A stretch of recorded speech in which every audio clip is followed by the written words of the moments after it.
let's see if that works. Excellent. Thank you. Takes a village. Okay. So I would like to introduce Jonathan Viguers, Assistant Commissioner of Outreach for DSNY's Bureau of Public Affairs. He's going to speak about their outreach plan and strategy for Curbside Organics rollout. And do you want the keyboard, maybe, the presentation? I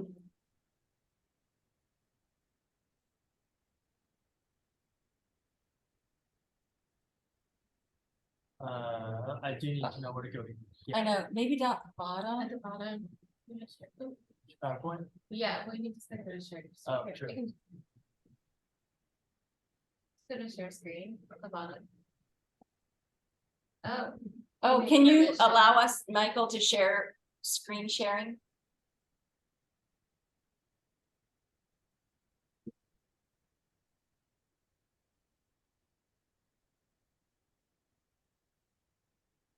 It's at the bottom under share screen. And then there should be a menu that says share options or something like that. Thanks for doing this on the fly.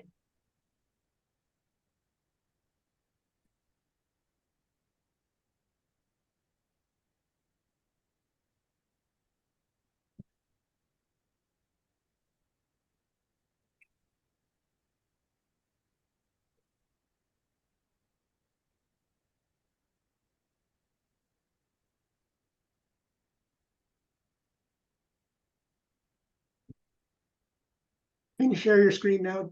Yay. Thank you.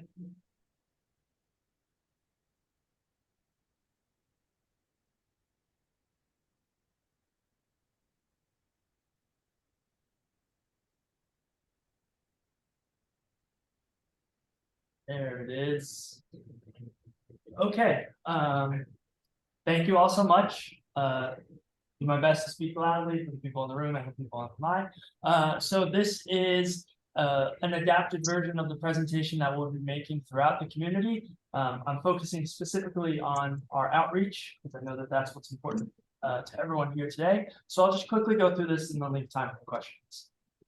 So as everyone knows, that's leafy, and curbside composting starts on October 2nd. So here's just a quick schedule that, again, everyone's aware of, but just to reiterate, it's coming to Brooklyn, October 2nd.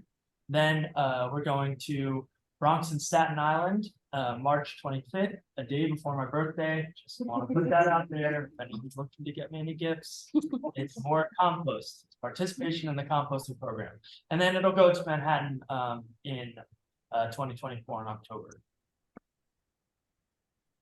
So here again, I know that everyone is aware, but just to reiterate, these are the basic updates. It's available to everyone. That's the most important point. Everyone can participate. Collection will be the same day as your recycling every week. So that means that some people that are in opt-in districts now, your day will change. And we're doing our best to communicate that. And there is a mandatory aspect coming around now. That leaf and yard waste separation and composting is mandatory.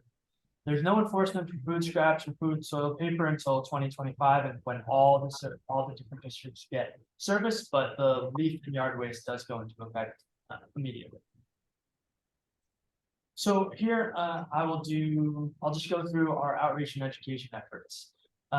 This is our biggest part of the campaign, which is the direct outreach. So we are canvassing all 1 to 9 units in Brooklyn. As of this morning, we had reached 161,000 buildings. We started. Excuse me, sorry, we can't. The slides are not progressing. Interesting. Really? Yeah, they're not. Maybe the window is not active. Just do it here, but like make it bigger. You have to hit slideshow. Right. We're not looking at the slideshow here. We're looking at the viewers mode. Can you see? Is it changing now? It's changing, but we're still looking at the viewers mode with Yeah, Presenters mode. we had the slideshow version up, and it was going through each slide. So I'll just, I mean, if everyone's okay with it, I think we might just have to do it this way. Okay. So, right, so canvassing, we are canvassing all 1 to 9 units. We've knocked on 161,000 doors so far. So we're a little over halfway. And that's we have sanitation workers out doing that work. We have civilians, and we have 2 vendors. One's on board right now with Big Reuse, and another that came through an MWBE contract that'll be starting later on this week. So that is a very big effort, and we're going in and knocking on people's doors, and hopefully some of you have seen them out in the fields. And the other direct outreach that we're doing is targeted calls to the largest property management and tenant organizations. Now, this is part of the effort to make sure that we reach those that are in 10+ unit buildings, because knocking on the door isn't the most effective, because we're really trying to reach the supers. We will be targeting those folks through calls as one of the efforts. So in addition to the direct outreach where people live, we are also offering informational sessions. So the Bureau of Community Affairs is going to be at all 18 community boards in Brooklyn. We're also hosting virtual info sessions that's open to anyone, but you know, it's really targeted for residents, building owners, building staff, but they are open to anyone. We'll be doing specific in-person trainings with civic organizations, tenant groups, trade associations, and other community organizations. And that'll be both off of the basis of who requests them to us, and you can do that online, or through calls, emails when you see us in the field, and also just based off of need, where we see that either the bin distribution is this high, or once collection starts happening, when we feel like, oh, we want to try and bump up a collection in this specific neighborhood or this community board, we'll be focusing more on that in October after the collection actually starts. And then we're going to be doing some in-person presentations and trainings for high-rise buildings. So that's like site visits. We'll be doing meetings with those are both requested by the super or the tenants. So, you know, we're taking both. We do have, we're not able to accommodate every single request that comes in, but we're going to do our best to take on as many that we can. And then the next part is compost distribution. So we are, just like we did in Queens, we had 1 40-pound compost give back in at least one in every district in Queens. We are doing the same in Brooklyn. We had our first just this weekend, and they're continuing through October.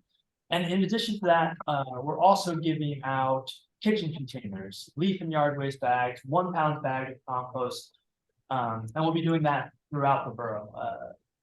Those events are still coming together. There'll likely be more in October that you'll start seeing those pop up more as we try and get through the canvassing and the compost give backs. But we do want to make sure that those are available. Those can be requested again, and we'll also just be proactive with doing them as we look through the sort of tonnage that's collected. So the next step is digital outreach. So we've sent out a social media toolkit to elected officials and community boards and community groups. If you haven't received it, I'll make sure to send it to you tonight.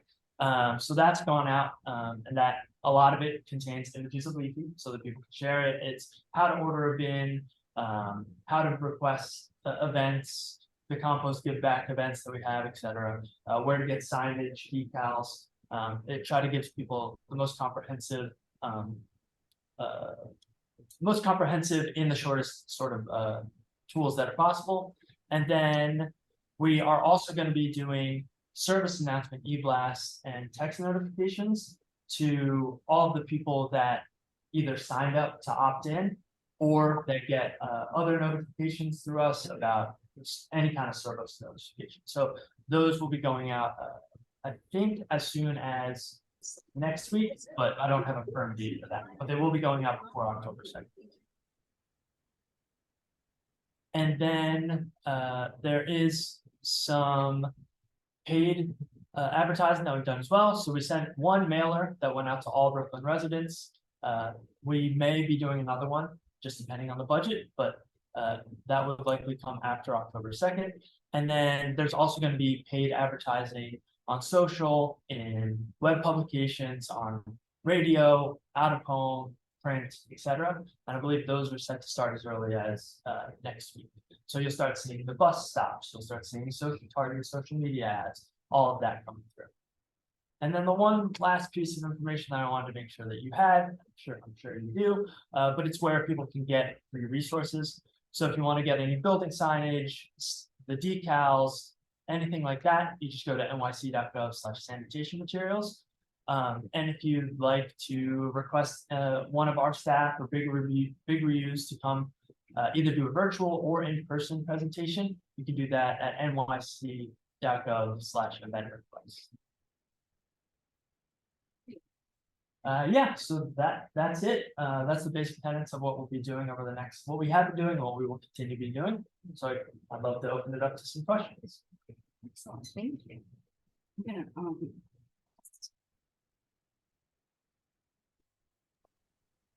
gonna, What? O-N-E? It's on.nyc.gov. But I don't think that on's supposed to be there. I think it's just, that was might be a typo. You're the Okay. first presentation that's gotten us so far. So I think it's just nyc.gov/event request, and I'll send that over after as well. Well, I just want to say on behalf of my co-op that there's clearly a need for this because everybody's totally confused. We're having ongoing chats of people talking about all kinds of information and nobody knows anything about what's going on or how this is supposed to affect the building. I don't know if there's a strategy for co-ops specifically, but it's clearly needed.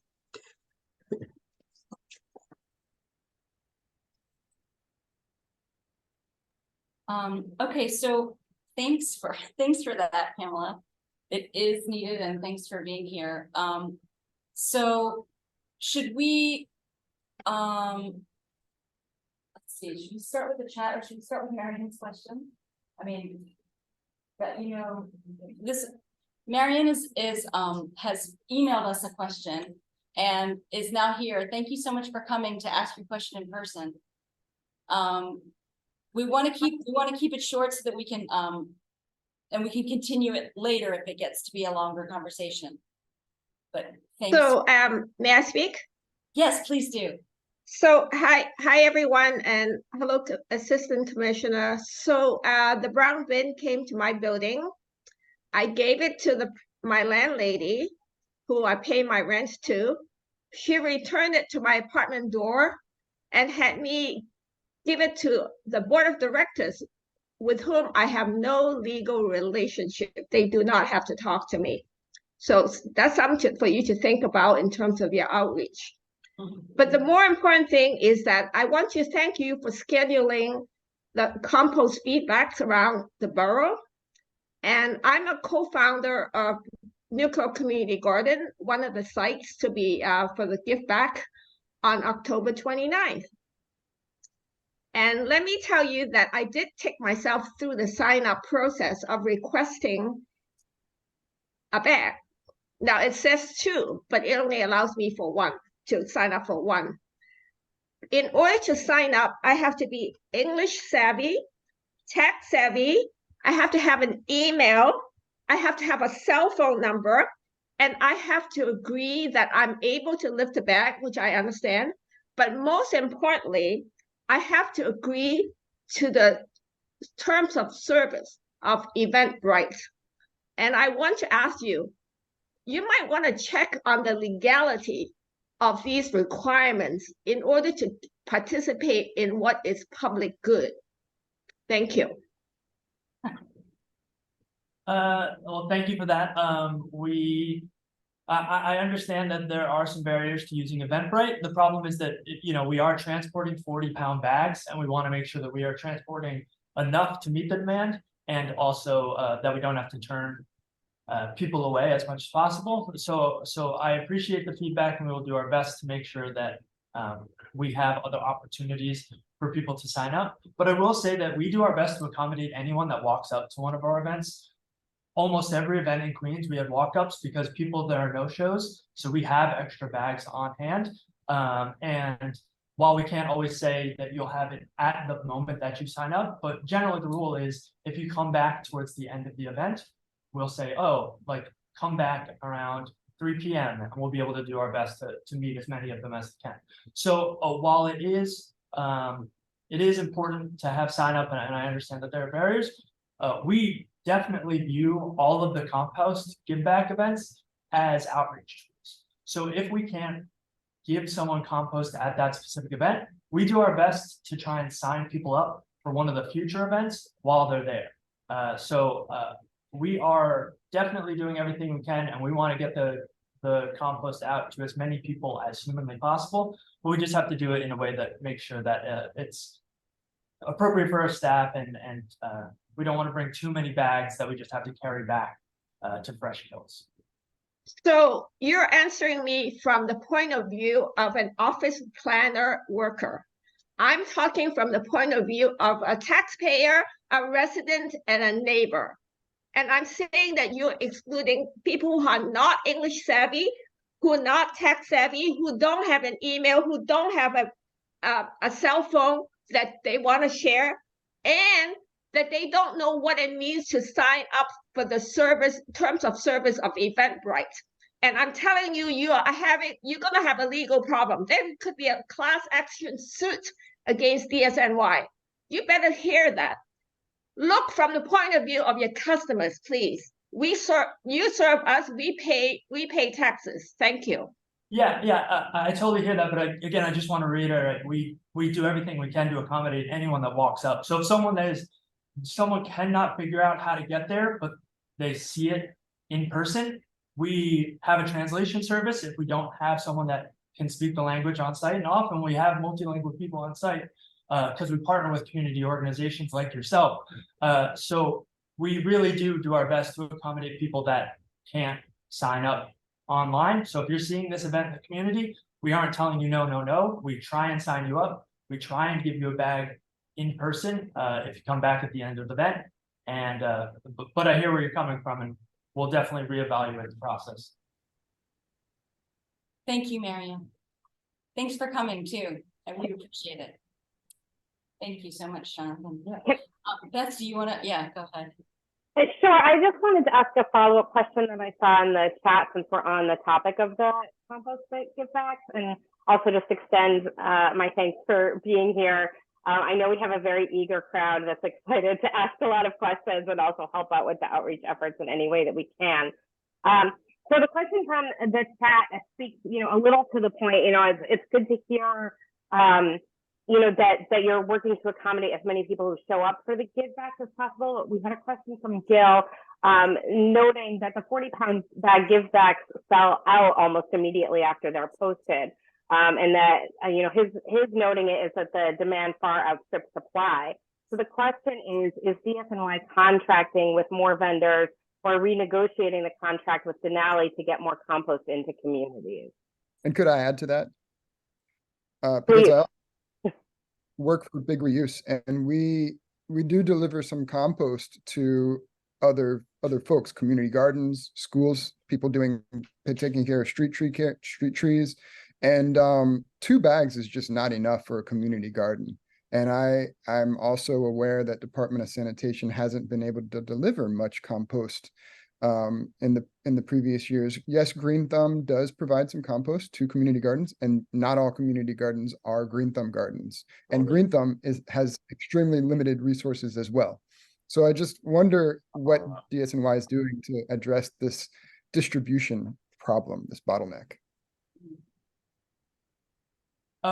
So I'll have to check with the Bureau of Recycling and Sustainability on that. They're the one that manages all of the Denali contract and that aspect of it. But I can find out for sure. In terms of not having enough events or them selling out relatively quickly, they do sell out. But again, not all of them.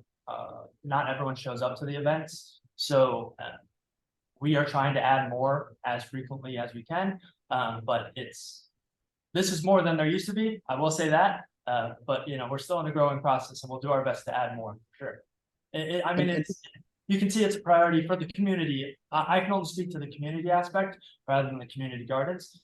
But for the community, it is a priority of the commissioner. That's why we were originally slated to only do one per community board in Queens, and we were able to do many more. And we're starting with one in each community board in Brooklyn. It is fall, so there is lower demand, and there are definitely spots available right now. So if people want to go book them, none of them are sold out right now. So we're hoping to be able to do more in the spring, but we also have to kick off Bronx and Staten Island. I can just say that there is an ongoing commitment to increasing more and more of these events in the community. And we definitely understand that there's a great need, and that's why we put the registration cap on there to begin with, because we had the one event in Staten Island in 2017 that I just hear rumors about because they had to shut down a highway because hundreds and hundreds of people showed up.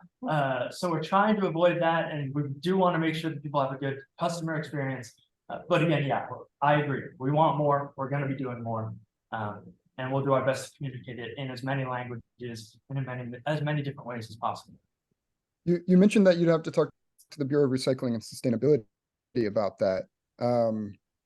Who works for that department now? Kate Kitchener is the head of Bureau of Recycling and Sustainability. And I think Solid Waste Management actually might oversee the Denali contract as well. I haven't been here quite a year yet, so I'm still learning. But I think that those are the two that oversee that specific contract. Thank you. Okay. Our one question is whether there are simple handouts that explain some of the basics. I mean, you could think about strategies like working with Walgreens or something like that as a place where there's just these handouts that people can pick up and get the basics, because it's hard to understand what's being expected of anyone. And, I'm on this committee and I couldn't tell anybody what's being expected. So I'm not sure how other people know that. The other thing is, TV, there's New York One, there's the Brooklyn, that Brooklyn channel. So just doing some of these information sessions on some of these major, communication channels as well as radio would be helpful with some of the basics of what is being expected. Yeah, you're gonna see more paid advertising starting in the next, I believe it's next week, if not the week after. But again, the thing to remember is that this did launch in Queens, but this is the beginning of the process for Brooklyn, and it still has to launch to Bronx and Staten Island and Manhattan, and none of the enforcement goes into effect even until 2025 at the earliest. So right now we're taking a borough by borough approach, making sure that people can order their bins, that people have the basics, and we're doing our best to explain that now. There's going to be a whole nother round of outreach of paid media before any enforcement takes place. We really do want to make sure that this program is a success. So luckily we do have the time frame, and it is a big change. This is like a drastic change for a lot of people. So we are taking that into account, and that's why we're trying to reach as many people as we can, in as many ways as we are. Thank you. Beth, do you want to have another? Do we have any questions in the room? Yeah. Thanks so much for being here today. Can everyone hear? So, sure. Sorry. Let's speak up. Okay. Actually, two questions. One is about community organizations that also including churches, synagogues, and mosques, and etc. Where possible. Okay. Yeah, we'll be working with the mayor's office of faith-based partnerships to make sure that we get the information out to them as well as all of our partner agencies, the Mayor's Community Affairs Unit. We'll be working with we work with small business services on all the commercial aspects. And we'll definitely make sure that we're sharing all this information with our partner agencies to get help us. Great, thanks. Also, there's some concern about some of the output from the anaerobic digesters and I'm just, I think some people would be concerned if some of that output was being put into the compost that we are supplying back to the communities. No, all the compost that we are supplying comes from our facility in Staten Island. So that's not the case. If you want to let me know, I haven't heard about those, but we can talk offline or after something about this specific anaerobic digest. Okay. Okay, great.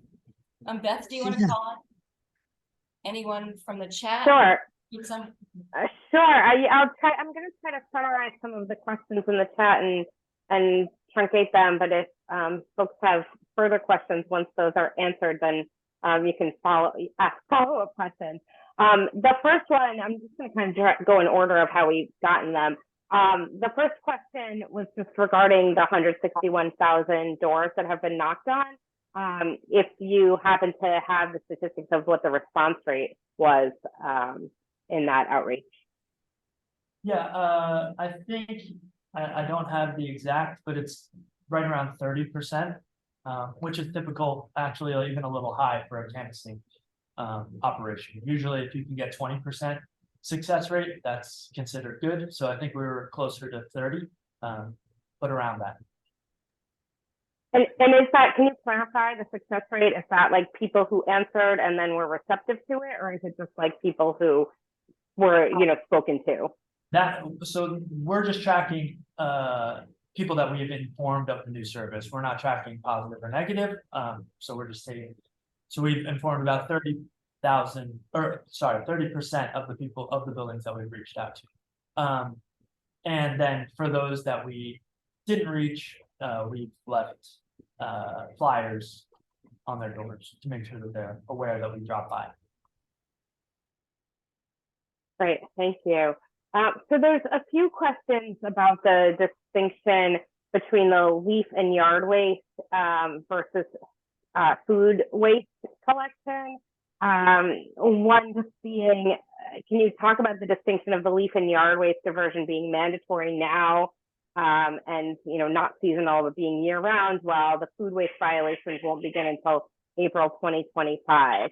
This comment is that it sounds confusing.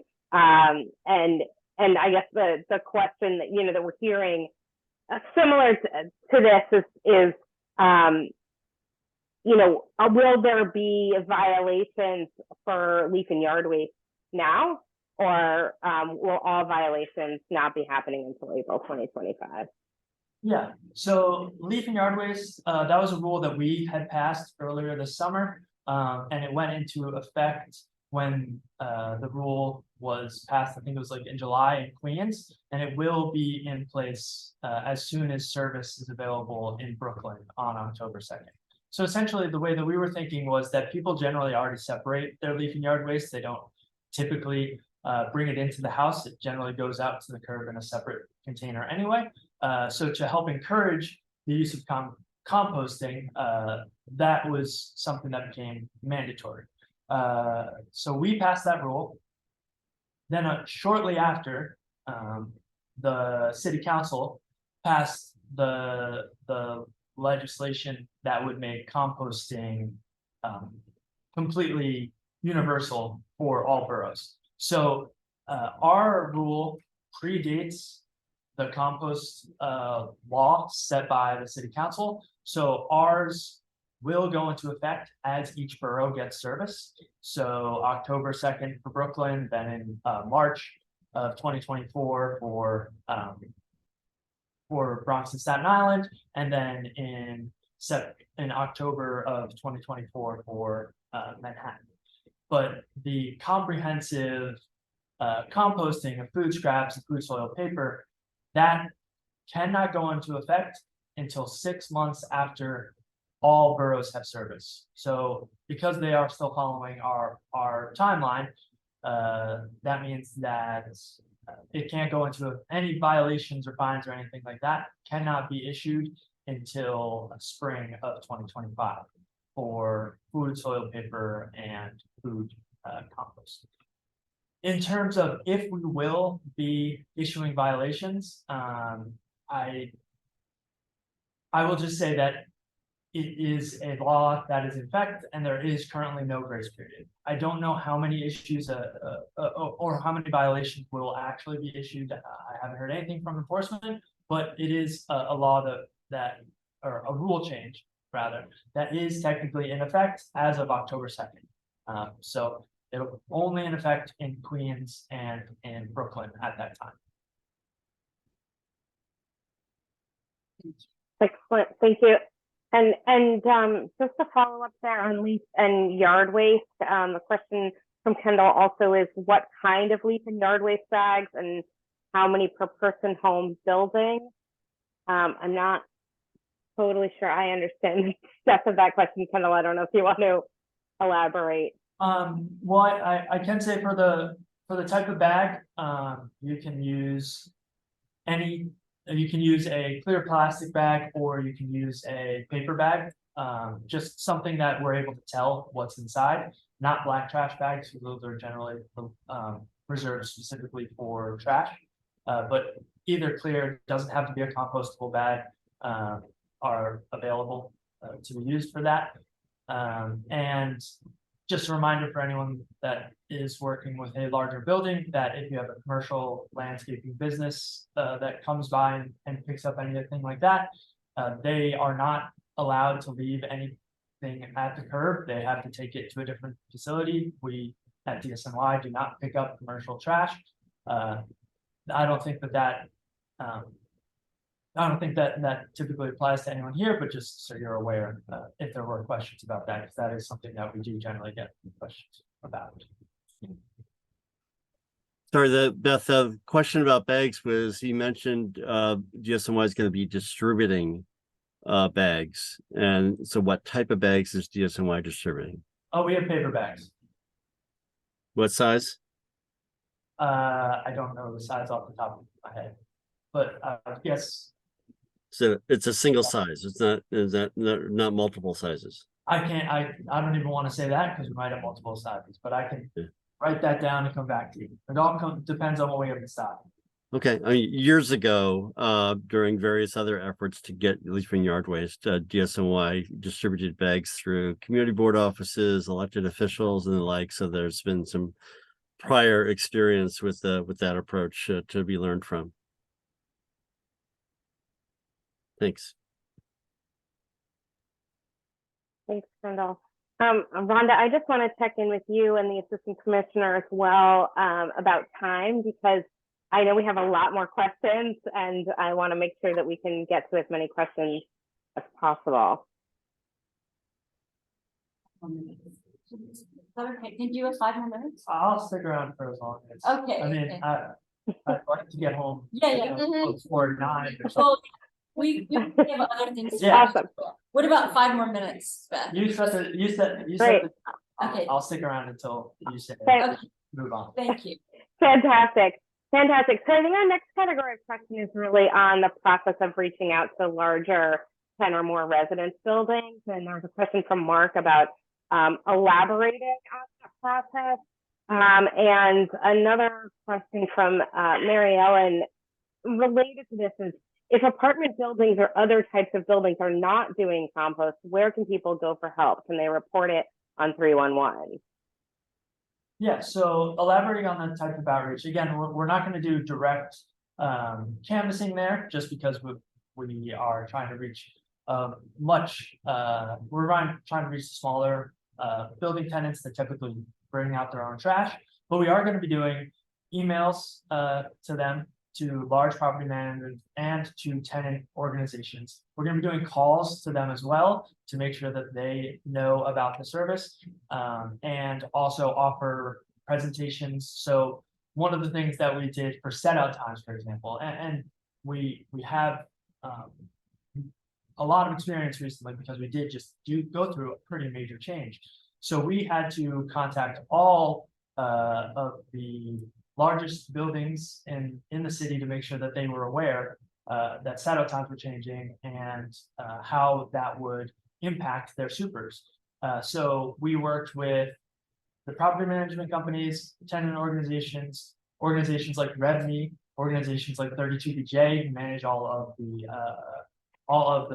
that's the super for all the doormen. So we are going to be talking to all of them as well to make sure that we can reach out and they're aware of what's going on and the best way that they can take out the trash, etc. We luckily, again, have a pretty big list and we have a pretty good contact list since we just did this all back in April. So we're going to start that again as soon as we wrap up the canvassing. And other part of the question I've already forgotten was.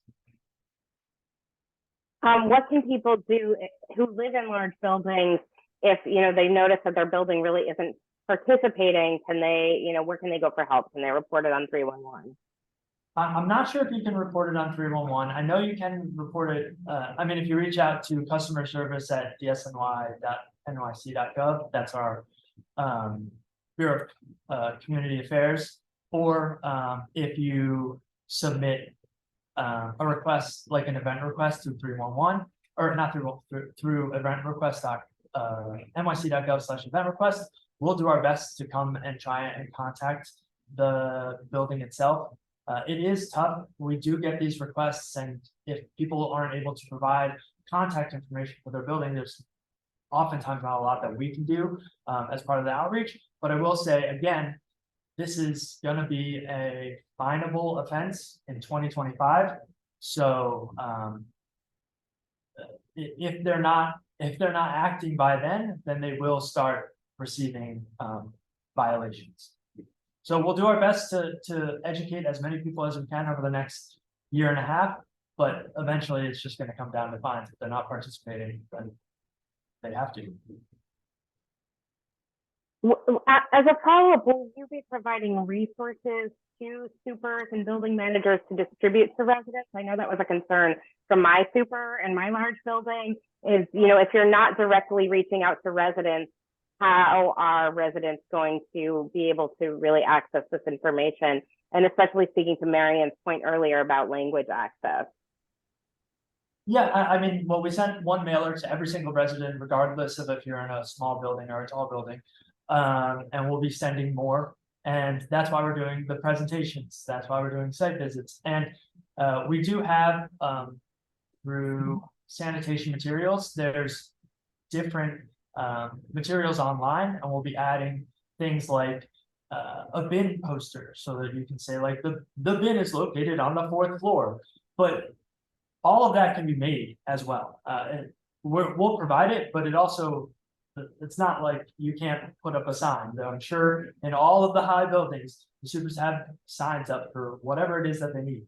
And if a super says like, oh, I didn't get a bin because the deadline already passed, you can use any bin now. You don't just have to use one of our brown bins that we supply. We are trying to make this as easy as possible for anyone to participate. And that's just really the key message that we want to get out, is that this is as simple as possible. And yes, we are in the process of translating as many of those materials as possible online as well. Great. Are you saying all of this regarding communication went to large buildings? Because I don't recall getting any mailing, seeing no communication, and obviously nobody in my building has received any information.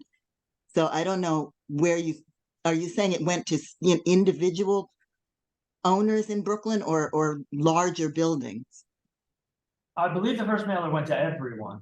Okay, because I do not recall getting any information. And obviously everybody in the building's confused because all we've been doing all week is talking about this because nobody knows what's supposed to happen to food waste, whether you can put it down the chute the way you usually do, whether it has to be in something else, whether you have to take it somewhere. So there's all this chatter going on about all of this and total confusion. Great. Well, I will double check that it went to everyone. I know that I got one in my place, but I'll make sure.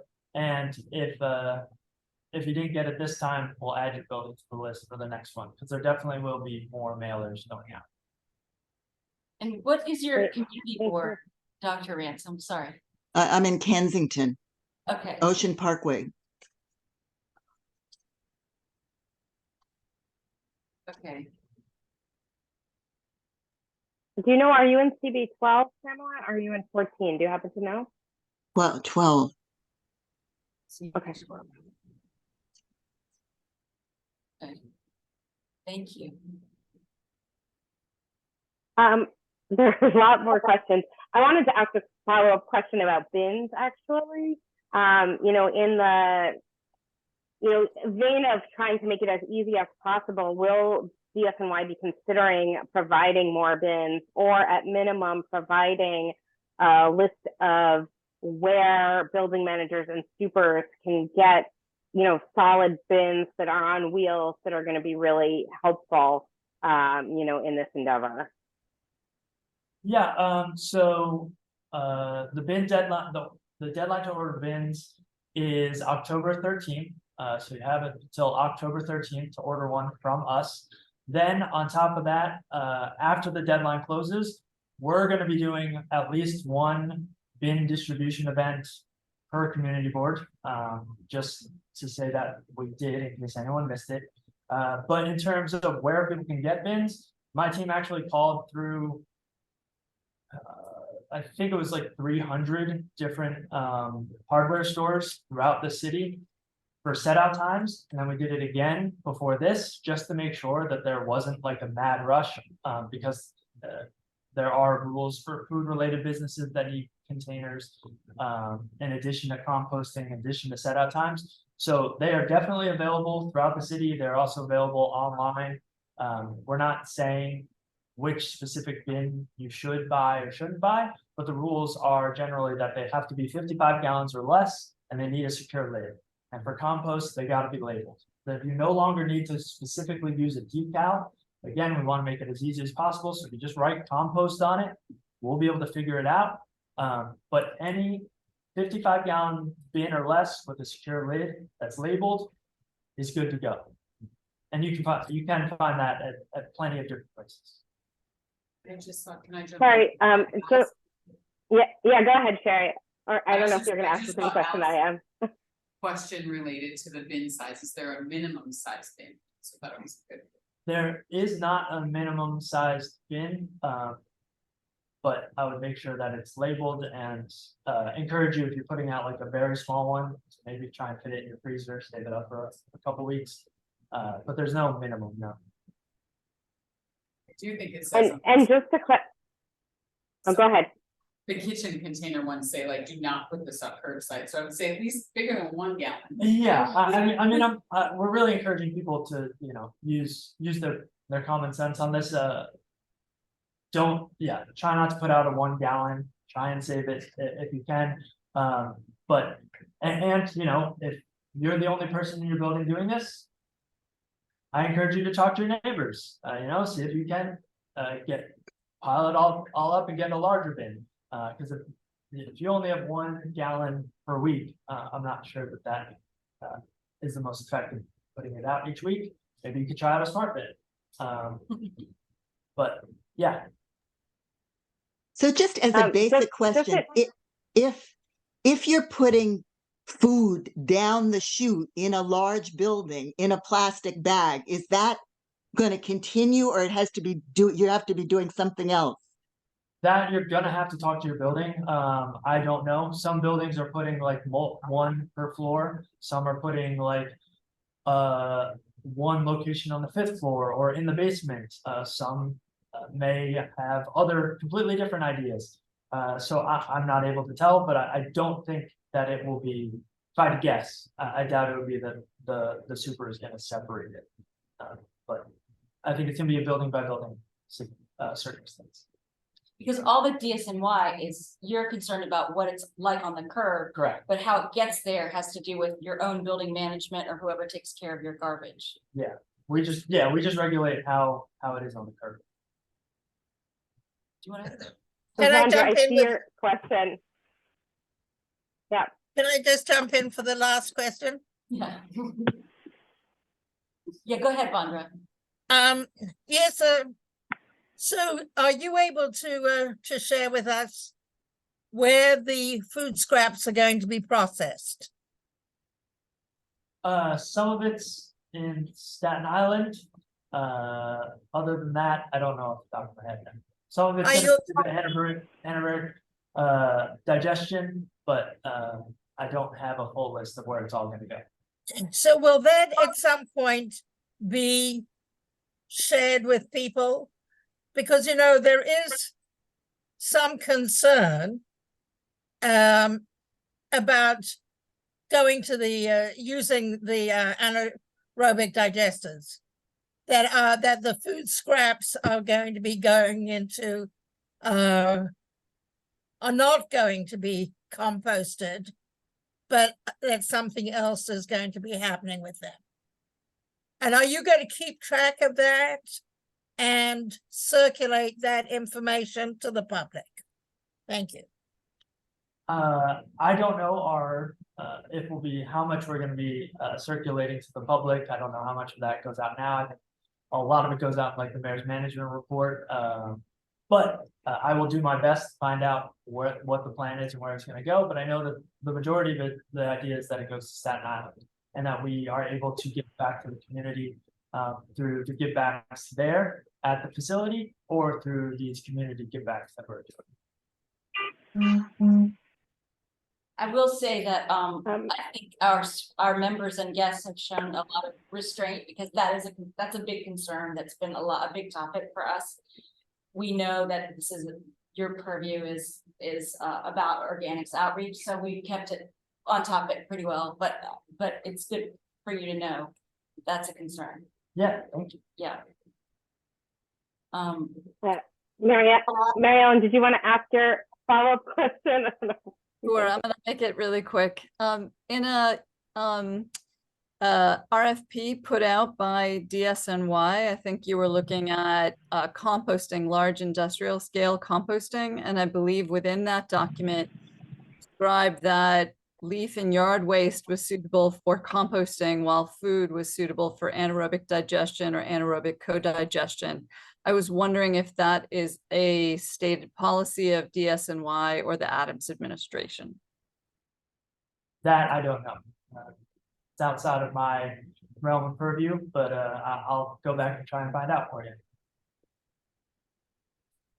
Okay, thanks everyone for all of your great questions. Oh, Beth, do you want to say? Sorry, I just really wanted to ask one follow-up question about going back to the bins. Because when I asked my bin question before, I was really referring to large buildings and the fact that the limit is one bin per building, regardless of size, and that's not really meeting the needs of large buildings, and whether DSNY will be considering opening that up so that larger buildings can actually access more bins from DSNY, or whether it will only be figure it out on their own. At this time, there is no plan to open it up further, but again, just like they bought trash or recycling bins, they can buy as many compost bins as they like if the one that we provide is not available or if they haven't missed the deadline. Michael, do you want to say a final thing and then we should move on? Yes, I just thank you for coming tonight, first of all, but I also just wanted to ask, what can we do as the SWAB to help, with the rollout, make it a success? That's a great question. So I'll make sure that you have our social media kit so that you can share all that information online. All of this feedback is very, very helpful as well. And then I think, honestly, just spreading the word as much as possible. The community ambassadors is really important. And I know that was an issue that was raised in the previous meeting with the commissioner. And we are going to do our best, even though there were this wide range of budget cuts that were just announced this past week. We are looking into the possibility of working with other community-based organizations to help with our outreach, both in Brooklyn and other boroughs moving forward. So feedback that we're getting from you right now is very, very helpful. But honestly, I think that just talking to your neighbors, spreading the word about the events, spreading the word about composting, how to do it, that's the most help that you can certainly be. And I know that you've been doing this way longer than I have. So I have a lot to learn from you. So any tips, anything like that, that you think would be helpful for me, I'm all ears, and I appreciate the opportunity to learn and work with you. Thank you. Thank you so much. Thank you so much for being here, answering our questions, giving us the overview of your outreach. Thanks to all the great questions that are out there. And thank you. You're welcome to stay for the rest of the meeting, or you're also welcome to slip home. I'm gonna head out. Okay. I have my list of homework to take care of. Oh, Thank you all so much. thank you very, very much. We really appreciate it. Thank you. Thank you. So we can move to Lacey. Okay, I will be really quick because I mean, really what we're focused on is helping out with this. So I don't have a lot to say about anything else. Except I just wanted to flag for folks that we are having here at Borough Hall as part of Climate Week, Sustainable Building Resource Fair on September 21st from 4 to 7. It's primarily going to be focused on things like local law 97 compliance and energy efficiency, solar, air source heat pumps, that kind of stuff. But sanitation is going to be there to provide. It's the target audience is mostly property owners, but there may be some people from larger buildings too. They need to comply with local law 97. So we're hoping to get a range, and we're gonna have a bunch of groups there. We're gonna have some contractors on site, and again, sanitation will be there to answer some questions about this. So maybe you can direct your super there if they have questions. They can learn about other stuff too to make your buildings greener. That's really it on my end right now. Thank you. Thanks a lot. Thank you so much, Jonathan. Thank you, Jonathan. So now we'll move on to coalition updates. Does anybody want to do a Save Our Compost update? Does anyone have that? I usually do. My phone needs charging, so I can't pull up the notes easily. I know there were a couple other folks on it. We had a discussion about the anaerobic digester tour that I wasn't on. So I wasn't able to go that. I can't see everyone on the call, but if anyone was there that wants to elaborate on that, that would be great. We also talked about, how we can. Rhonda, could you ask Lacey to put that information in the chat? The link to the Borough Hall event? Yeah, our website's not great at this moment, but I will find a link to the VP's Thank Twitter you. account that has a flyer in it. Yeah. And give me 1 second. Okay. How do I want to do that? I know. You can also send it around. Maybe I can just play on this, but no one will notice. Okay. I feel like we're gonna have a list of follow-up links to send to Yeah. everyone here. We could also. Okay. Follow-up links. Okay. Because I realize we've been planning to purchase, because we are also participating in that, the SWAB is. Yeah, why don't we just do that? Yeah. Yeah, That's a I good don't idea. want to, it's gonna be too distracting for me to find it right now. okay. But yeah, the SWAB is also gonna be there talking about ways buildings can divert more waste from landfills and turn it into a resource. So that's our plan for being there. And hopefully be near DSNY. So because we're very similar. Yeah, so Save Our Compost, we ended up having a discussion about anaerobic digestion and the need for community composting and how important that is. And we talked about some of the budget outlooks, because as you may recall, the current budget going forward cuts community composting even more than it is now. So that's ongoing discussion, and we talked about doing some outreach for not only Queens, because Queens already has curbside, and continuing ongoing outreach for that to get participation and peak participation, as well as Brooklyn. And we're gonna do some community board work in that, and it hasn't really come to fruition yet, but, yeah. So that's the quick summary. If anyone else that was on the SOC call wants to jump in, please do, because like I said, I can't look at my full notes. But, yeah. Okay.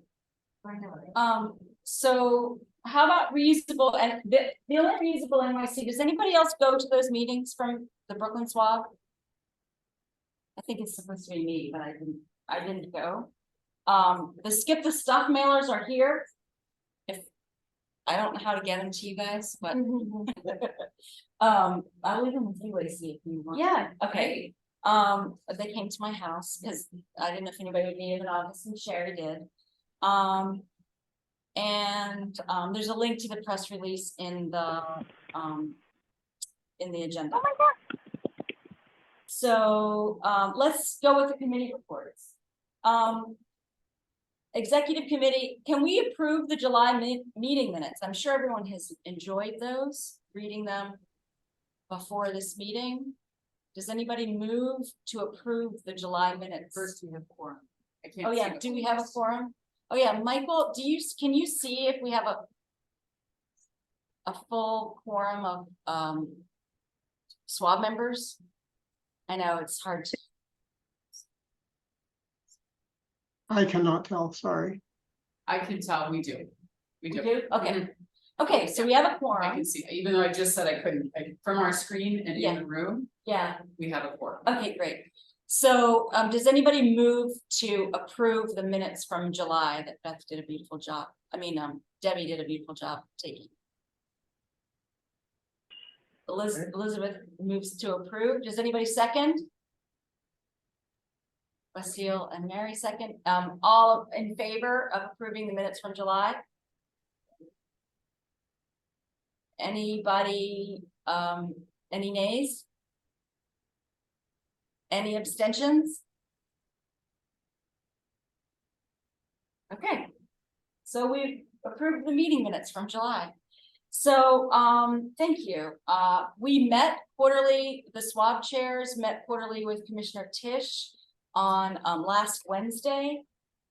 This is how we got the she listened to every suggestion we had. It was a wonderful meeting, and she's very you know, excited to work with the SWABs in general. There's not really, we mostly talked about compost outreach, and she listened to a lot of our suggestions, which were some of the community, some of the city council members don't know yet, or the community boards need to be in touch with you, or, you know, so it was a good meeting in general. Legislative committee, we didn't meet for August, but the next meeting is going to be Thursday, the 21st, 6:30 to 8. I'll send out a notification and invite people. Outreach. Just really quickly, Oh, yeah. Michael, can you let me into the meeting so I can drop that link in the chat? I'm in the waiting room. Thanks. On my phone. Yeah. Thank you.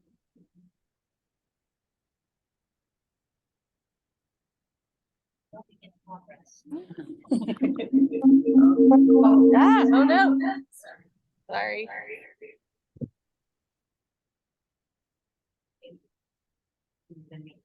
You're fine.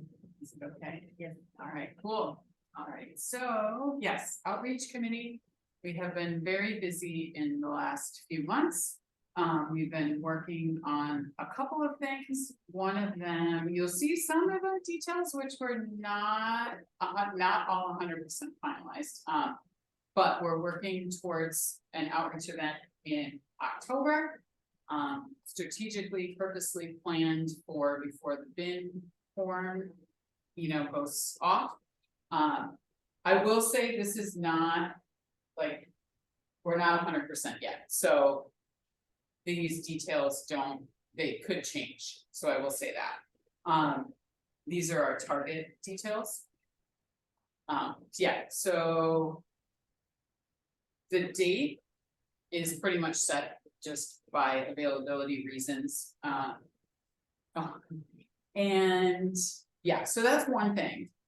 We've also been working on an email that I did not get to send out yet to all of our community board folks, and a number of you that have been to our roundtables are on this call, so you should receive that email. But hearing the deputy commissioner speak was interesting and makes me think of more things we should add into that email for resources that we now shared some of them.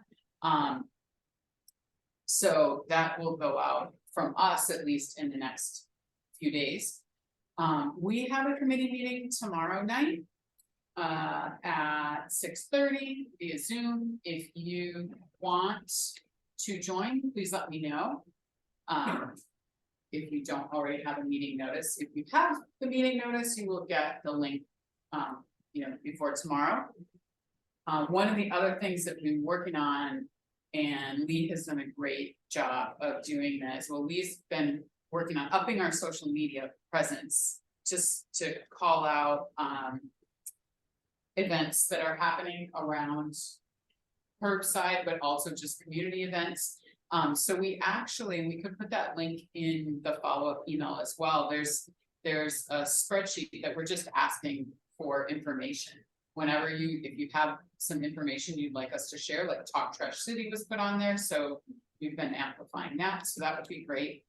And thank you, Michael. Yes, it's a great way to get more involved with the SWAB. We're trying to sort of have smaller groups as well, because capacity wise, all of us can't do everything. So we're trying to have smaller groups that are doing certain things. And one of the other things Lee has been working on is a review of just educational materials, because that's one of our things. I think Dr. Ransom, you had mentioned, like, there's a lot of confusion around what goes into law when, and what do you separate now, and we amongst the committee had some of that same confusion points. So we've been doing some research. We've been looking at what's available. So we're going to work to put some of that on our website as well.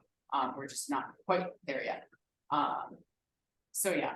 So if folks want to get more involved, we'd love it. The more people we have, the more we can do. So yeah, so tomorrow night. And if you aren't able to join, I know there's a number of meetings tomorrow night, let me know. And we can go from there. Right. Thank you. Should we skip to events, because is events sort of pairing with you for this? Yes, events Liz, was do you wanna... pairing with us for the, sorry, I didn't mention that. I know. Liz, do you want to say anything additionally about? Well, events committee will be hoping to plan the outreach committee event. So come tomorrow for the meeting. Okay, great, thanks. And also, should we just skip to NYCHA, because I think we have a lot to talk about in organics. What is the date of that community event you're planning, this community board thing? So far, it's October 12th. I think that's what it's going to be, and we'll do outreach, around that, like we had been doing. Yeah, that is the current plan. October 12th at 6 p.m. and via Zoom, again, just for more accessibility at this point. Someday maybe we can do a hybrid in the community room at Borough Hall. We're going to work towards that, but we're not there quite yet. So. Okay, so it's just going to be Zoom. Yes, it's just going to be Zoom for October 12th. And we don't have all the panelists we're working towards some of the panelists. Sorry, I didn't mean, I put too much. There wasn't public facing information. Sorry. It's okay. Just don't quote us just yet. Yeah, exactly. But as soon as the invite goes out, we'll be sharing it. Don't worry. Exactly. And also then NYCHA, we should just move to NYCHA so that we can get organics in just a second. Is anybody here from NYCHA committee? I can probably talk to it. It was a small meeting this month, but I guess two key things is we were kind of looking for a new co-chair for the committee. Danielle, who's been a co-chair, is probably stepping down towards the end of the year. She's moved away. So if anybody has any suggestions, on who might be, might want to kind of help take the lead on NYCHA. I mean, I know there's some NYCHA projects going on with Domingo in Brooklyn for composting. And the other thing is that similarly, the inner city green team, I guess, lost John Johnson, so they're also in need of help. So there aren't really any updates. I didn't go to the quarter. They lost him to a job. Okay, all right. They're a well-paid, Yeah, well-paid job. Good for him. Good for him. So, looking for, what's the next steps?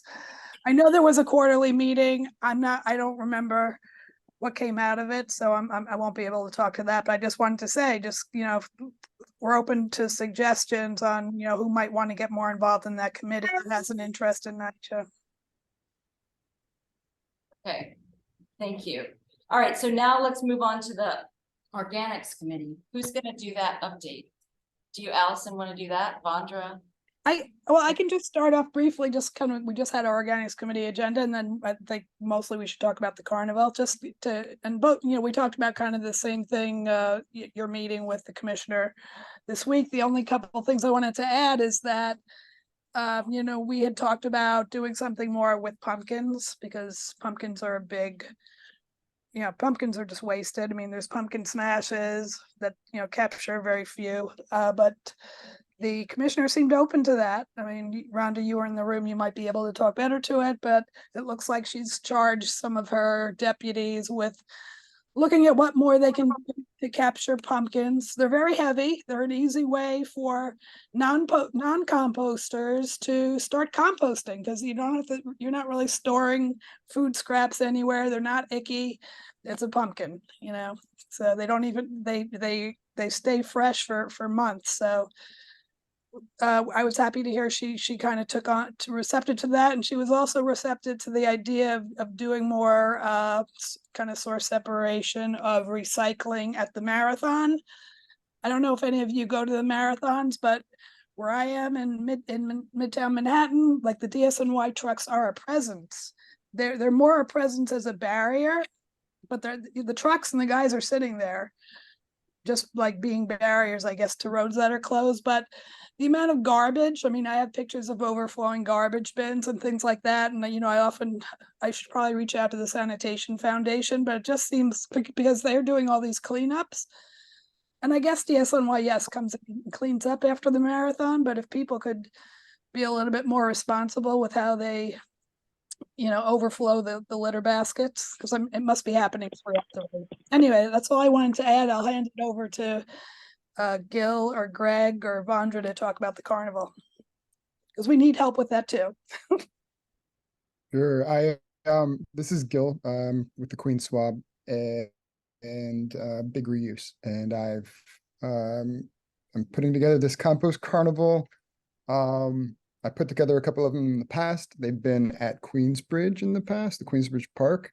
This time it will be at the Prospect Park, the Grand Army entrance. I'm working with Anna Sachs and the other folks on the Organics Task Force Committee to put this together.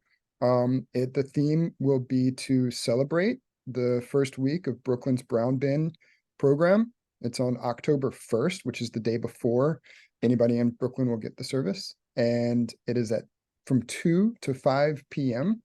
at the Grand Army entrance near or right at where the Green Market usually sets up on Saturdays, where we have a pretty extensive list of people, organizations, nonprofits, community groups that we want to ask to table, including the Brooklyn SWAB. We'd love to have the Brooklyn SWAB tabling. We want to create a narrative with the tables where people coming by can learn about how. We're also celebrating, in addition to the brown bin rollout, the recent passage of the zero waste bill.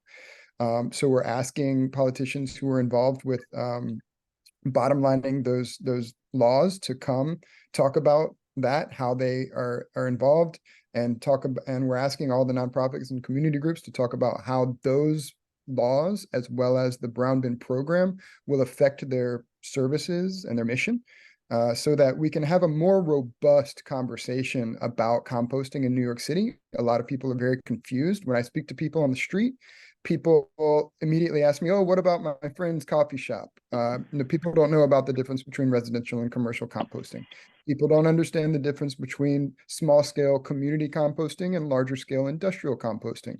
People don't even know that co-digestion is happening unless they read that one article that followed the truck last month, a couple months ago. So there's a lot of things that we can educate the community about in order to have a more informed populace so that we can actually have a real discussion about composting in our city, as opposed to the kind of dumbed down New Yorkers don't understand anything. So we're just going to call food scraps compost and we're going to pretend like we're composting everything at the same place on Staten Island when we all know that's not true.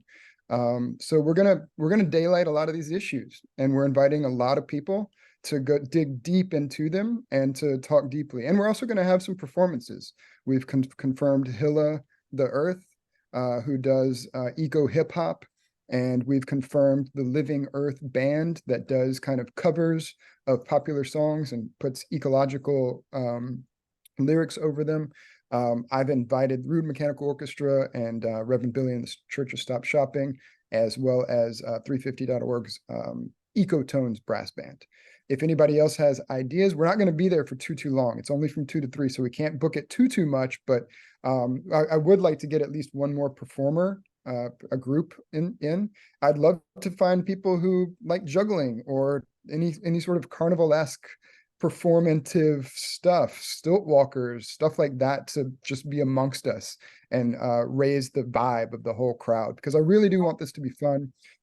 Someone, who was it? I think the Manhattan SWAB is going to be having a coloring corner. So we're going to have activities for kids. Grow NYC is confirmed they'll be there. The Big Reuse Outreach Associates will be there. So I shared a little bit of a one-pager. I also have organizing documents if anybody wants to jump in on the organizing team. I also have a volunteer sign up if folks want to just show up on the day of and help do stuff that day. We can use a lot of help. Who has questions? So people will just wander from table to table, or you kind of sit down and listen to people? Because if some of this stuff is really explained that this man was just talking about for like composting in larger buildings and stuff, that might be helpful. But is it just going from table to table, or sitting and kind of? It will be going from table to table. I am asking some politicians to speak about their role in composting and zero waste so that it can be explained that way.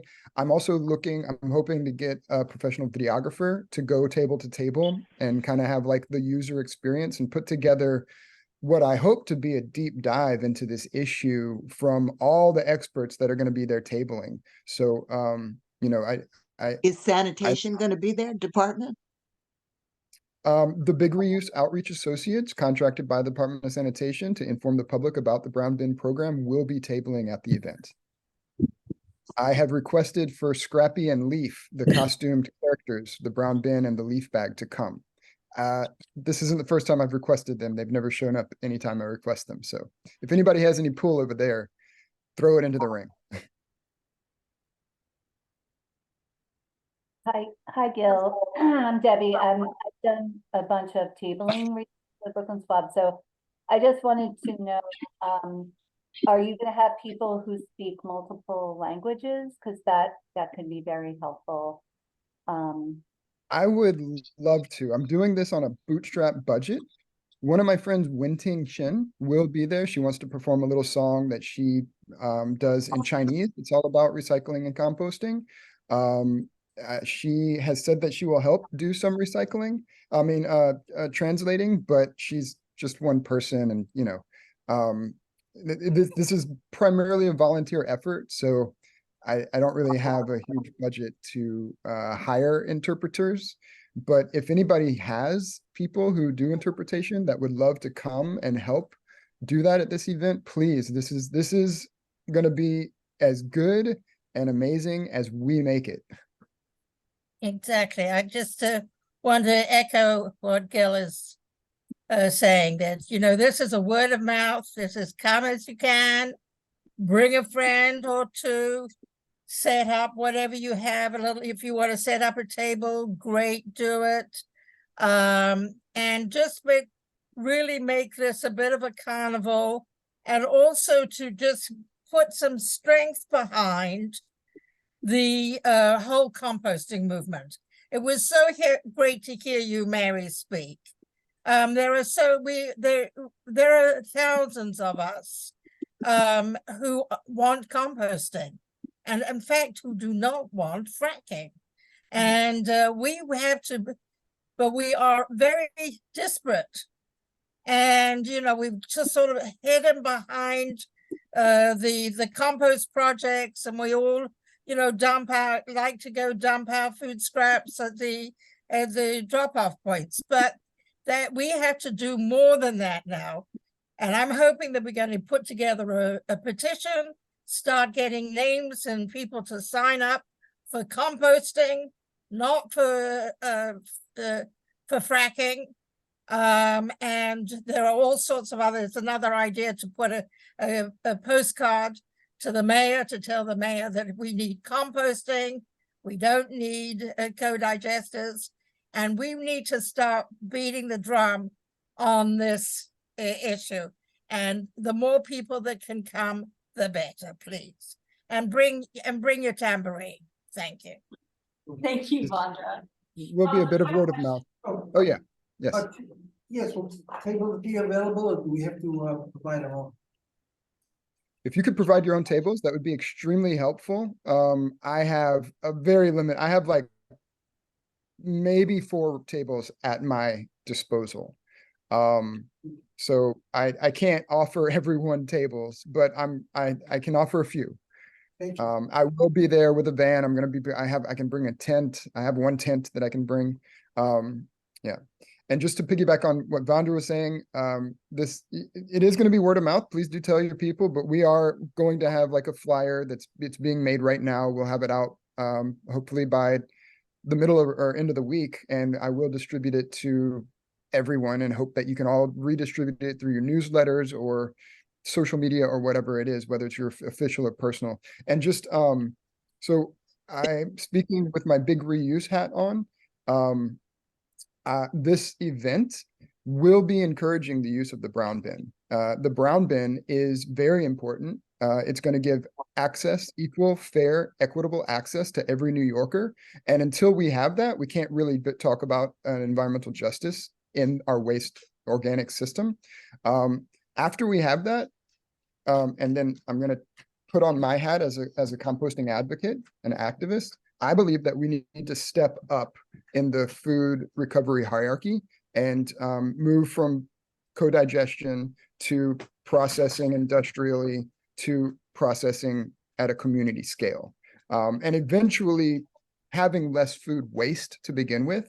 But I think that we need a tiered approach. So right now I am all guns blazing to encourage and support the brown bin, and the folks that I stand behind them on a personal level, the folks that want to inform people about this difference between composting and co-digestion are going to be there, and they're going to be doing that. I'm also having that outreach associates, and Grow NYC delivers a lot of their scraps to waste management. People who are encouraging the co-digestion. So there's going to be 2 factions there, and this is on purpose. One of the reasons that I created this was because this is the compost carnival, something I've done to save our compost and the kicking out of the compost sites back in 2000. But I suggested that we have a debate instead of a panel discussion about co-digestion and composting, and that was shot down. So this is my fun answer to like having a real discussion instead of just everybody that agrees already. And we're all going to be at the same place, and we're going to be talking to real people, and we'll see how they respond. And I'm just going to add into this, you know, there is this whole small fledgling micro haulers, and the micro haulers have, you know, they've this is to Gil's point about the hierarchy and moving up the hierarchy. At the end of the day, I'd like to see organics as its own collection. So that, you know, there should be, you should have your trash, and then you should have your organics. And we would want to drive as many different forces into the whole organics collection and processing as we can. That's, to me, the biggest picture of them all. But it is a conversation that we all want to be part of having, and we want to make sure that the composters are at the table and beating the drum for composting, as opposed to paying the politicians for co-digestion. And let's remember that that's where the money is. Gil, will you be distributing brown bins at the event? We do not, I will not be. The outreach associates do not distribute brown bins. They will have a sign up to get a free brown bin delivered to your home. They will be distributing 1 pound bags of compost and leaf bags. They're on the fence about whether they're going to bring the countertop organics holders. You know, I'm sorry. I just see that I have to jump off and go to another meeting. Thanks all very much. Thanks, See Laura. you on October the 1st, if not before. Thanks, Yeah. Laura. Bye. Enjoy your drumming lessons. Actually, And Gil, I see that there's Thank a you. couple questions for me here in the chat. one question, or I wanted to make a statement. Yes.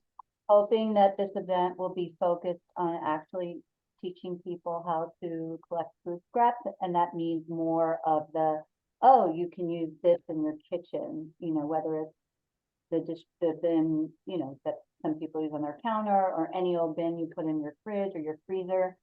I think that should be a large part of this, because, you know, getting into the more intellectual and ethical and all of that, you know, I see that. But I think, you know, the nuts and bolts are so important. It's like the most important. I agree. Just to throw my 2 cents here, I just posted in the chat the U.S. Composting Council's hierarchy of composting, and it's, I think, pretty interesting if you look at it. Obviously, the closer to home you keep your food scraps, the better for the environment. And, you know, if you have the space to compost in your backyard, that's obviously the best thing. But if you can, you know, compost it in your community, and so on. And, you know, at the very bottom of the hierarchy, if you look at the link, is landfill. And right above that is mechanical digestion, and on up, etc. So anyways, I think that's the U.S. Composting Council's pretty authoritative source on that. And, check it out. Thank you. Thanks, Greg. Before we move on, I just want to say, someone in the chat, Hazel Martinez, asked, how do we obtain the leaf bags from DSNY? Is there a request, a link for that to request those? Or do they only happen at events? Gil, As far as I know, they only happen at events, and that generally, I think it's going to be a limited time on that. You know, DSNY is not in the business of giving every resident leaf bags. You're going to be, you know, if you're lucky enough to come across an outreach associate that's tabling at a library or a block party or something, and they have leaf bags, grab some. But generally, you're going to get them at your home improvement store, the same place that you generally buy trash bags. thank you. There was a link that Jonathan shared to a site that has a bunch of materials. I don't know if the bag requests are there, but it's a one site, maybe you can share it out, that has, like, for example, you can order the decals and things like that. Okay, And the bins, obviously. okay. Well, actually, I think the bins are different. It's not. Yeah, I think it's a different link actually, but maybe you can share both the bins and the decals and some other stuff. It's like, are you a big building? Here's the things you need. Are you a small building? Here's the things you need. I was looking at it. It's actually Yeah. a really good resource, not just for, yeah, I've used it for planning events as well. I will also add to the list of possible outreach places is CSAs, because my CSA is hosting one in Brooklyn. Someday, I forgot, I don't remember who is coming from Big Reuse, but I know there's a lot of outreach going on. Distribution. Yeah, well, I just want to reiterate that issue that Lacey just raised of if at the event you have sort of large building, medium building, small building, clarity of instructions, that would, I think, be really helpful because we're dealing with such different experiences related to waste. So, you know, just trying to think about communication for those different audiences. Yeah, one of the things that I've been kind of conceptualizing is kind of asking people where they're at, trying to figure out where people are at and directing them to tables. Maybe having separate tables where people are more interested in one thing or the other, like having different tracks almost of learning. And the reality of the situation is it's going to be in a busy kind of confluence place at Prospect Park, and it's going to be just kind of a free-for-all. So the more people that can come and engage with passersby and ask people what they want to learn about compost and direct them to the right tables would be the best. Because I think there's going to be a lot of information from the surface level, like how do I, what food scraps, what are food scraps, what's the difference between compost and food scraps, to I have a business and I want to compost, or, you know, what's the difference between the brown bin and the food scrap drop off, and the more nuanced kind of wonky stuff. Oh, Joyce shared that SWAB and WEACT colleagues developed a slide presentation to describe the nuts and bolts of going from the kitchen to the compost pile. If you have a group who'd like a presentation, they can give it. That's great. Which is also a great segue, because we're getting into the community announcements. And can we start with Joyce, the SWAB? Yes, thank you. So we're calling this a series of events, the Plastic Waste Cleanup and Audit, with our legislators. And we're going to do 2 per each of the SWAB boroughs. And it would be nice if we, as we march to collect, we would have a marching band. But I'll tell you, it's been stressful to try to set up dates because of the bad weather. And so we think perhaps we're going to wait until after hurricane season, which may be in late October, we'll see. So we don't have a date yet for Brooklyn, but we have picked 2 locations. And so I want to say that we're going to be collecting waste along the way in 4 categories. And we want to look at the extent to which the collected waste is plastic, including cigarette butts and e-cigarettes. And so we're going to need your help in participating in the cleanups, and also in reaching out to the legislators if you happen to be in the districts where we're going to. We're going to go to 2 city council districts. One in District 42 with Charles Barron, and we're going to invite Barron as well as the state senator and assembly person. And then we're also going to go on a separate date to District 35, that's of Crystal Hudson, and we'll also be reaching out to State Senator Brisport, and I can't pronounce the assembly member, but no, this isn't difficult. Farah Sufrant Forest. Got it. Okay. And why did we select these particular districts? Because, and we started with the assembly members, they had supported the Packaging Reduction Act. So as we reach out to them, we want to thank them for that support. We want to get them to be present when we do the cleanups. And then after the cleanups, we want to give them the results, the number of cigarette butts we count, the weight of the plastic versus everything else. And we want to talk to them about other legislation. So I don't know if you know, but the city council has its own bill for testing microplastics in drinking water. It already has 29 supporters, and it has been supported by Hudson, but not by Barron. Just to let you know, so if you're in Barron's district, please ask him to support INT 797. But there are other state bills. So for example, we want to encourage them to support the bottle bill if they haven't. And there's also the tobacco waste reduction bill, you know, from last year, we worked on that. The desire to end the sale of single-use filter cigarettes and e-cigarettes. And then you might not know that there's a bill to allow customers in restaurants to have their own containers filled with leftovers. This has been a problem. The health department has said, no, that's not healthy.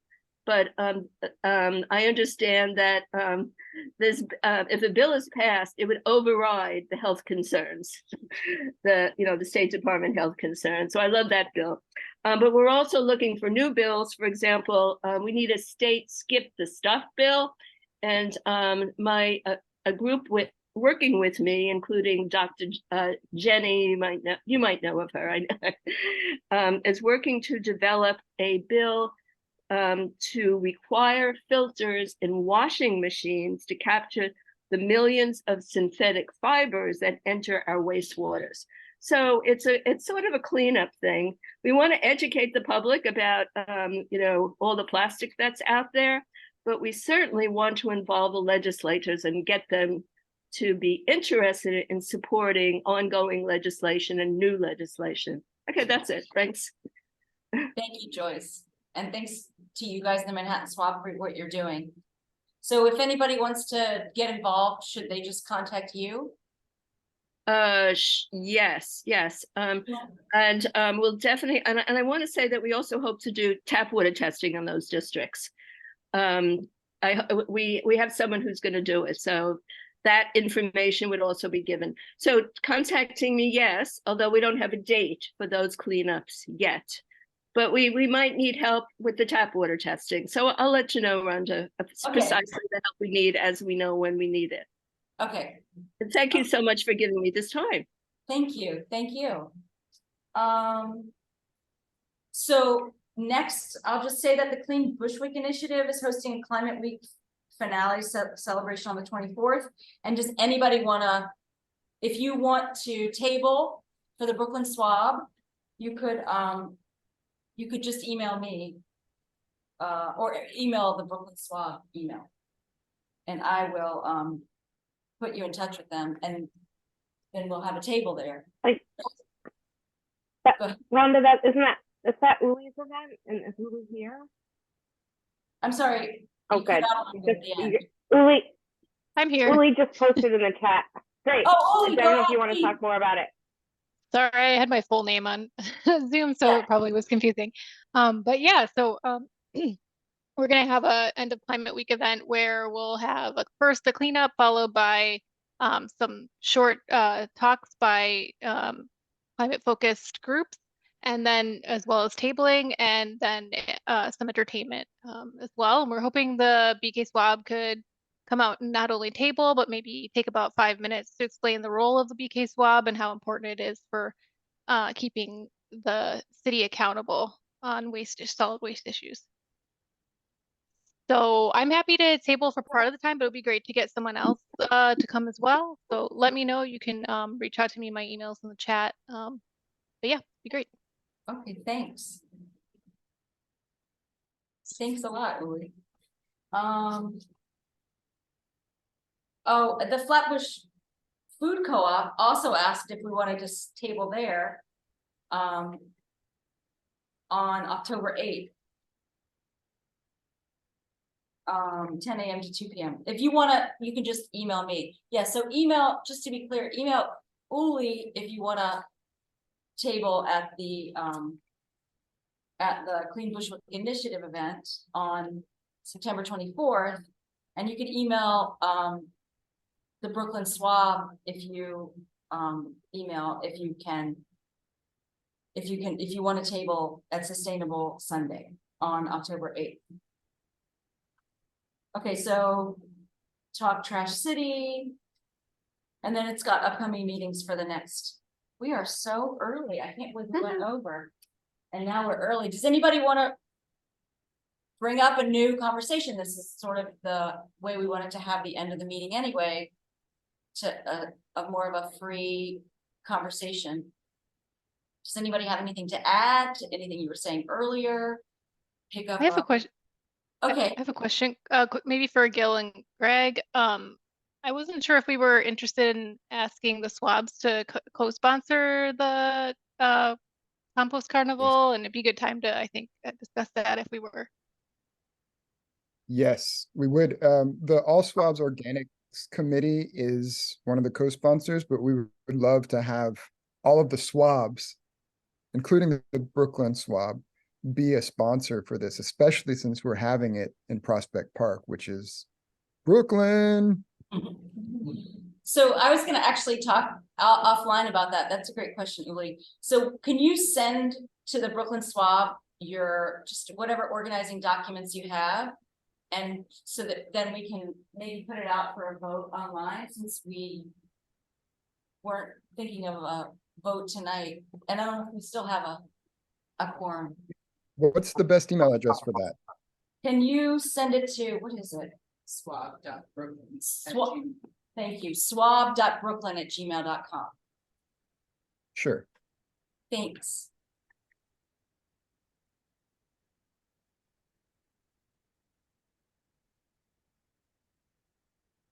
Yeah, we can also include, I saw Mark's note about the events listing. We can also include that in the follow-up list of links, which is going to be a pretty extensive follow-up list of links. Oh, I see. Afia is sharing about end of summer cleanups. If anybody sees that. Okay. Thank you. Anything else? Any other questions, comments, discussion points? There was a lot going on in the chat. I have a question. I actually, I was disconnected from the meeting and had to join by phone, so I don't have access to anything in the chat. Will there be like a post-meeting follow-up with all the information in the chat? I can do that. Can you just tell me your name so I make sure that you're on the list? Yes, my name is Rona, R-O-N-A, Taylor, T-A-Y-L-O-R. Okay. Okay, perfect. I'll make sure you're on there and we'll send that out. Okay, thank you. Okay, great. I mean, I just had one quick reaction. You know, this guy was very interesting in terms of outreach. He wasn't very informative in terms of what, you know, the whole composting strategy is.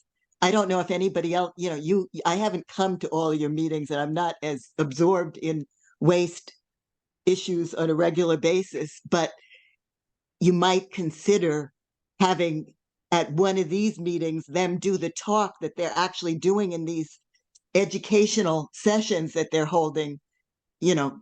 So I would personally find that interesting. So, or some kind of follow-up little information, something or other, so that you can become informative to the people in your building about what is going on related to the whole thing. Because, okay. Thank you. Thanks for that. You know, it's funny because when I asked him to come, I said, don't give us your standard talk, give us a higher level, what your strategy is and what your order of who you're reaching out to. So now I see that we did need maybe a standard talk, but what I can do is get his information that he sends and maybe he can do the slide deck or something like that. I took the slide deck. Oh, computer. So we have the slide deck, so we can share it. I'll just make sure it's okay, but I'm sure it is. Also, Rhonda, if I can talk about who's coming for Yeah. October. Yeah, please. So Sherry's event. I mean, the outreach committee event. I've been working with Big Reuse, again, another outreach associate will be joining us in October for our October 2nd meeting. which is our first official day for service in October.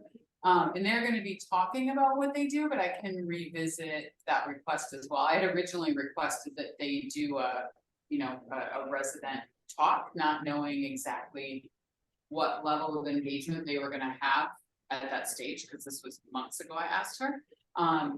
So we can put in a request for some of that information as well, like please share with us. Share with us what we can talk with our neighbors about in our buildings. Right. So yeah, because they are doing that more now. They're focusing on events more, as Gil mentioned as well. Yeah. Their commission. One last question. Pablo Tina. Just one last question. Very interesting information on the chat box. Is that recorded along with the session, with the meeting? It is recorded, and there's a way to, Michael, can you say, I think it'll come, now that you're the host, it'll come to your computer, the chat at the end of the meeting, and it'll pop up, but if you could save it, that would be great. I don't know if it's in the account.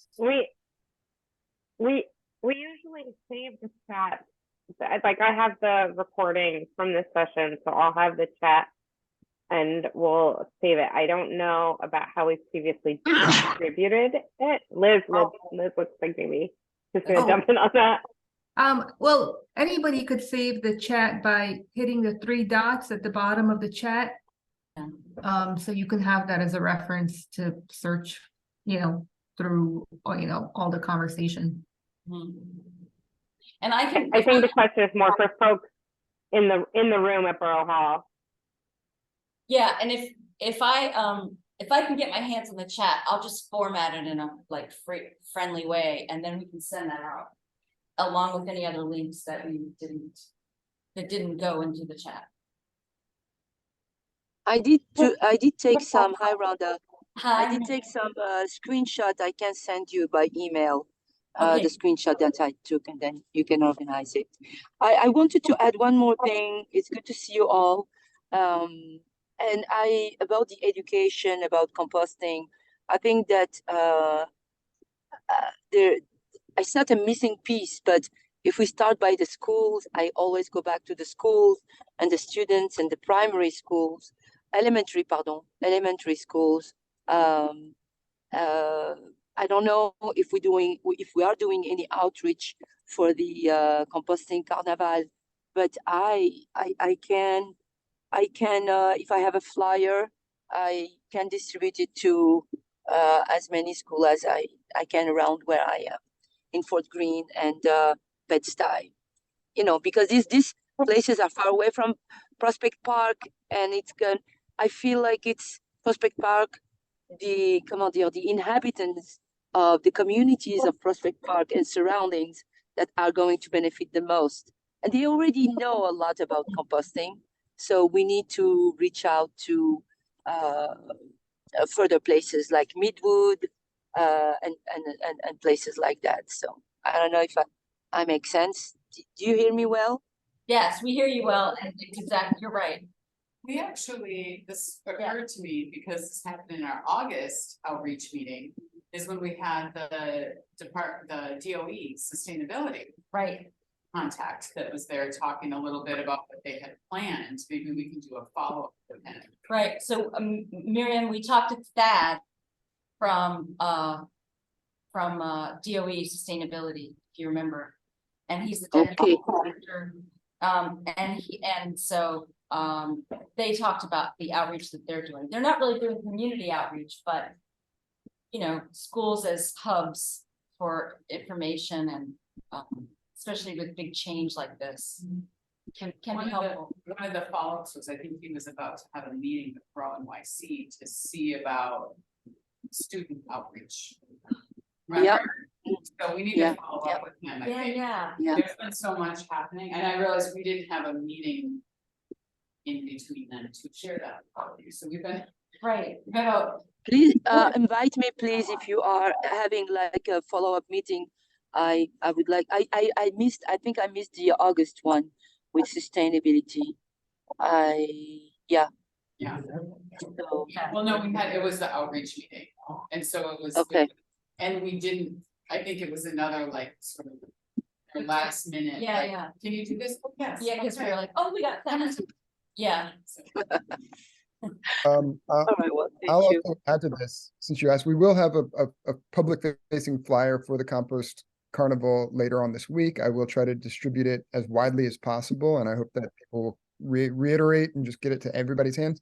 But on that, like the sustainability clubs and schools and the Department of Sanitation working with schools to collect compost, that was a point of it wasn't great in Queens. As soon as the brown bin was rolled out in Queens, all of the outreach to the schools was withdrawn and taken to other boroughs. And on top of that, we've been told that whatever schools do have composting, that's it. They're not going to expand it to other schools. So I think they have 100 schools around the city. No, No. we have an update, Gil. I'm gonna see if I can find the Great, update. thank you. I think he's talking about the zero waste. Yeah, right? the zero He's talking waste initiative. schools. Those The are zero zero waste waste school. schools, which are different. They're just designated Yep. schools that get more attention. Attention. Yeah. And Well, support. they get some sort of support and training, and that was the problem. A lot of the schools were being offered the brown bin or told that they had to do the brown bin, but they got no support to train their staff. No support. No support about at all. how to Zero use them. support. Yeah. And what ended up happening was lots of contamination, lots of brown bins being unused or thrown away, and just no, like, bad or no participation. So that's just what I've heard from Queens. I don't know, maybe they listened to that feedback that some folks provided, and they're going to change that in Brooklyn. Well, can I just speak to that? Because I work in schools and it's a steep hill to climb. We give lots of support. We give lots of structural help on how to make it student leadership so that the sorting can go better. There's a lot of things that don't work together in terms of the school day and proper sorting. One of them is they have 20 minutes for lunch, and another one is every adult in the cafeteria is watching to make sure that kids are not getting into fights or doing something. I've watched that happen.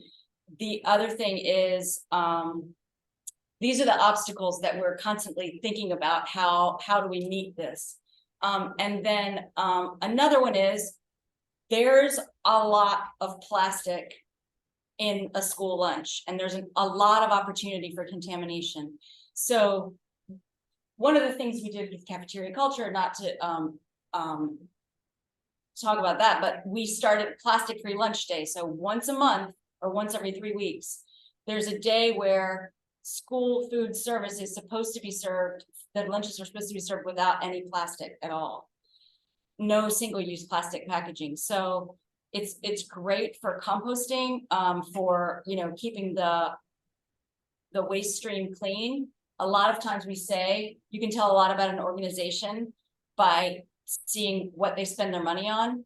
And if an organization is spending their money on single-use plastic, then they're not really caring about a clean, no contamination. So we're working within the department, the school, the DOE, and working with the school food and working to make change. And they're making meaningful strides. It's a slow process, but I like to say it's not glacial. It's more like Titanic. So it makes a huge wave when the change is made. That's just to say that yes, these problems are being looked at all the time.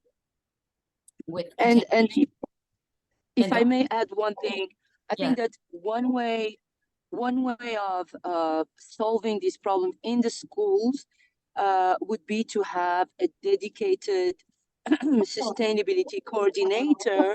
But who's going to pay for that?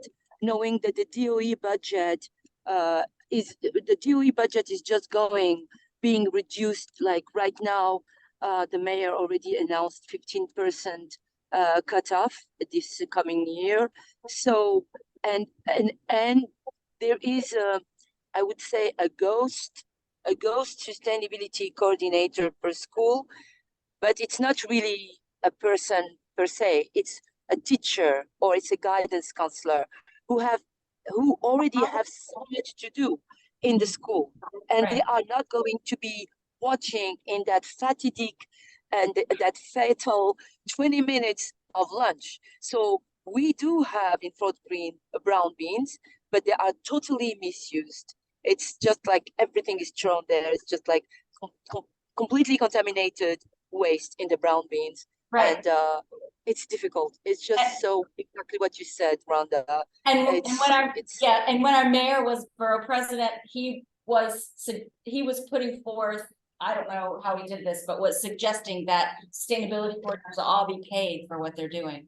I don't know if as mayor he still stands by that, but in addition, many sustainability coordinators, some are excited about getting to do that job, and some are just voluntold. Overwhelmed. Absolutely.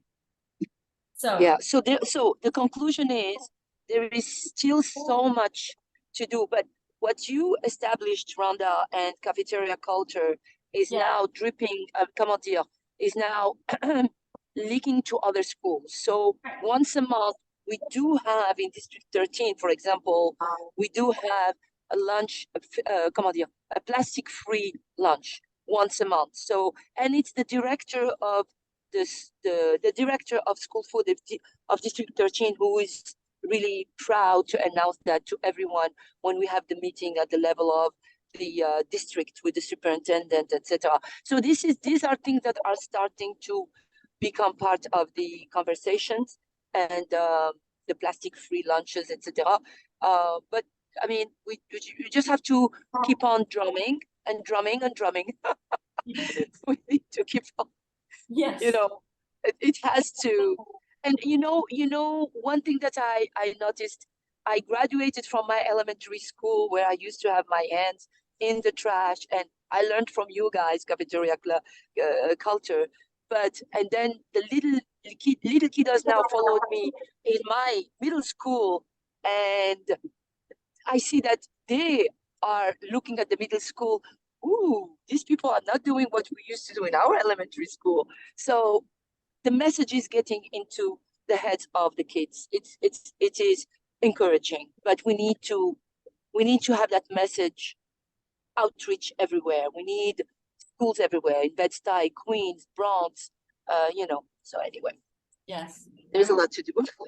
I know we're at the end of the meeting. I just want to add one note that's from Dad from our last meeting that actually I believe it's the public schools. I won't go through all the phases, but they're working on, by the end of March next year, all of the boroughs should have curbside. All the public schools in all of the boroughs should have curbside. We won't get back into the education outreach that goes along with that, but they will have access to it, and then, which is a starting point. Yeah. So, but they have plans to do, custodial training and things like that, and coordinators had talked about, the green teams and things like that. So right. There's lots of ways to make the change. But that was news to us, I think, that we weren't aware that like all the schools were getting it too. So yeah, that's great. Okay, well, thanks everybody for a great meeting. Very engaging. We look forward to your email, Gil, and we'll see you next month. We'll be in touch with a vote probably online. Thanks a lot. Bye. Thank you. Bye everyone. Bye. Michael, if you can stay in all. chat. Bye, everybody. Thanks for the meeting.